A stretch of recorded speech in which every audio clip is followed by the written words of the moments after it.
अस्सलाम वालेकुम dear viewers, मैं हूं डॉक्टर मोहम्मद आरिफ सिद्दीकी और आप मेरे साथ मौजूद हैं प्रोग्राम किताब टॉक में। आज बात करेंगे किताब द मिलियनेयर नेक्स्ट डोर। इस किताब के मुसन्निफ द मिलियनेयर नेक्स्ट डोर के मुसन्निफ दो हैं जिनके नाम थॉमस जे स्टैनले और विलियम डी डैनको हैं। इन्होंने ये किताब मिलकर लिखी है। यह किताब मिलियनेयर नेक्स्ट डोर में मुसन्निफीन ने इंतहाई बारीक बीनी से कामयाब और दौलतमंद अफराद पर तहकीक करके ये साबित किया है कि दौलत का हसूल किसी फ़र्द या ख़ानदान तक महदूद नहीं, बल्कि कोई भी शख्स बेहतरीन हिकमत अमली, मिसाल के तौर पर कम खर्च, ज़्यादा कमाई, सादा तर्ज़ ज़िंदगी, दौलत के इजहार से परहेज़ और बचत की आदत को अपना कर दौलतमंद बन सकता है। इस ज़िमन में अहम बात यह है कि दौलत इन मंडियों में ज़्यादा मौजूद होती है जिनकी अवाम में मांग हो और जो उभरती हुई मंडियाँ कहलाती हैं। इसी तरह मुसन्निफ़ ने आदाद व शुमार से साबित किया है कि दौलत के हसूल के बाद दौलतमंद अफराद अपनी अगली नस्ल को भी माली तहफ़्फ़ुज़ देने की कोशिश करते हैं ताकि इनकी अगली नस्ल किसी की मोहताज ना हो। तहकीक के मुताबिक ज़्यादातर अमरीकी वालिदैन अपने बच्चों को इनकी मर्ज़ी का पेशा अख्तियार करने की इजाज़त देते हैं और वो अपने इन बच्चों को ज़्यादा दौलत मुंतकिल करते हैं जो माली लिहाज से कमज़ोर हों।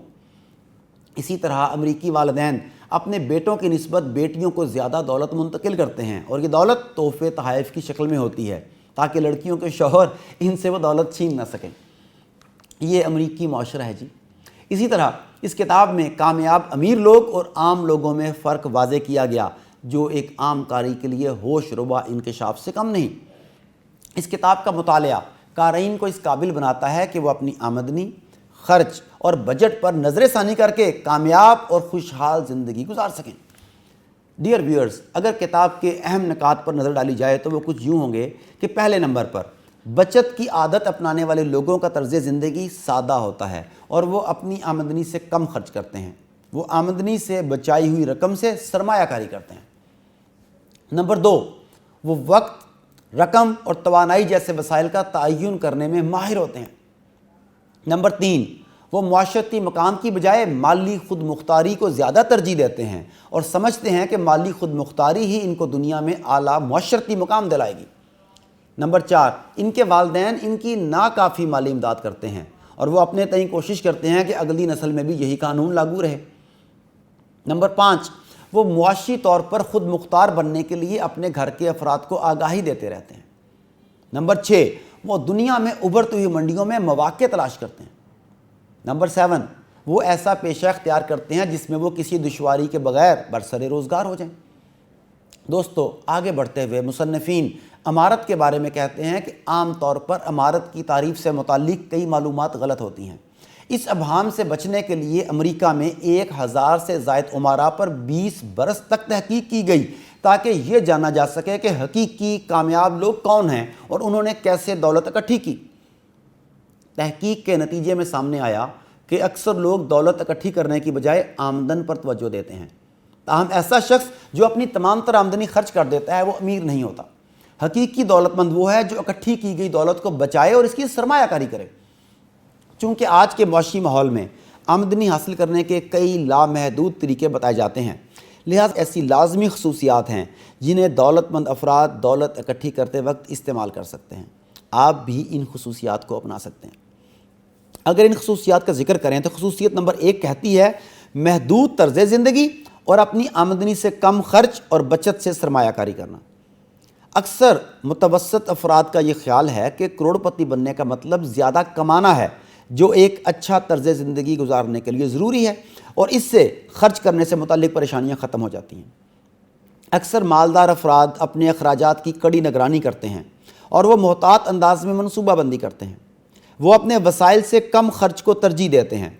वो अपने दोस्तों और साथियों के साथ पुरतअय्युश ज़िंदगी गुजारने की बजाय माली तौर पर महफूज होने से लुत्फ़ अंदोज़ होते हैं। ताहम दौलत जमा करने वाले अक्सर कामयाब अफराद गैर जाज़िब नज़र तर्ज़ ज़िंदगी को तरजीह देते हैं। वो गैर मारूफ़ और मुतवस्सत इलाक़ों में रहने को तरजीह देते हैं और दौलत को शो ऑफ करने से इज्तनाब बरतते हैं। इसके बरक्स कम दौलतमंद अफराद अपनी कुल आमदनी को आज ही सर्फ करने की कोशिश करते हैं और ऐसा करते वक्त वो कतन नहीं सोचते कि इनकी दौलत एक हाथ से आ रही है और दूसरे से निकल रही है। यूँ वो अपनी आमदनी से ज़ायद खर्च करने के आदी हो जाते हैं और नतीजतन इनके कर्ज़ों में इजाफ़ा होता रहता है। لہٰذا یہ بات سمجھ لینی چاہیے کہ دولت مندی کی بنیاد اپنی آمدنی کو بچانا ہے، بجٹ پر توجہ دینا، گھر کے اخراجات کو اپنی آمدنی سے کم رکھنے کو یقینی بنانا ہے۔ اس کے لیے گھر کے تمام افراد کا تعاون ضروری ہوتا ہے، خصوصاً بیوی کا۔ خصوصیت نمبر 2، دولت مند لوگ وسائل یعنی پیسے، ٹائم اور توانائی کے تعین میں ماہر ہوتے ہیں۔ اس میں کوئی شبہ نہیں کہ حقیقی دنیا میں دولت اکٹھی کرنے میں کامیاب افراد مالی منصوبہ بندی میں اوسط سے زیادہ وقت صرف کرتے ہیں۔ یہ لوگ بہت زیادہ تعلیم یافتہ بھی عام طور پر نہیں ہوتے، گھر کا سالانہ بجٹ انتہائی احتیاط سے مرتب کرتے ہیں، پرتعیش اشیاء خریدنے میں دلچسپی نہیں لیتے، ترقی کے مواقع پر توجہ دیتے ہیں۔ مختصراً دولت جمع کرنے والے ذاتی اور خاندانی وسائل کو ہر ممکن حد تک بہترین انداز میں استعمال کرتے ہیں۔ اگر تیسری خصوصیت کی بات کریں تو خصوصیت نمبر 3 یہ کہتی ہے کہ دولت مند افراد معاشرتی مقام کی بجائے مالی خود مختاری کو زیادہ ترجیح دیتے ہیں۔ اکثر لوگ جنہوں نے معاشی خود مختاری حاصل کی ہو وہ کم اخراجات زیادہ آمدنی کے فلسفے پر یقین رکھتے ہیں، یعنی ان کی معتدل اور معمولی خرچے کی عادات ہوتی ہیں اور یہ انتھک محنت کرتے ہیں۔ ان کی ترجیحات مختلف ہوتی ہیں اور انہیں زیادہ اخراجات والے طرز زندگی کا اظہار کرنے کی ضرورت نہیں ہوتی۔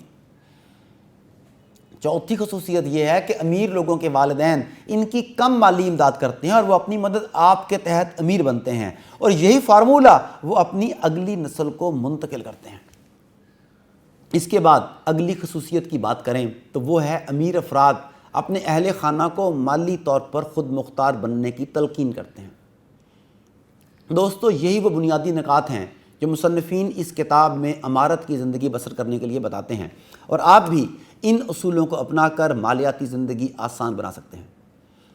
دوستو، کتاب ٹاک کا سلسلہ آپ لوگوں کے لیے اس لیے شروع کیا گیا کہ آپ کم سے کم وقت میں اس کتاب میں موجود وزڈم سے فائدہ اٹھا سکیں۔ جن لوگوں کو پڑھنے کا وقت نہیں ملتا یا پڑھنے میں دلچسپی نہیں رہتی، وہ کتابوں کو آڈیو یا ویڈیو کی صورت میں اپنے دماغ میں سٹور کر سکیں اور اپنی زندگی بدل سکیں۔ میں اور کتاب ٹاک اسی کام کے لیے اکٹھے ہیں۔ اللہ نگہبان۔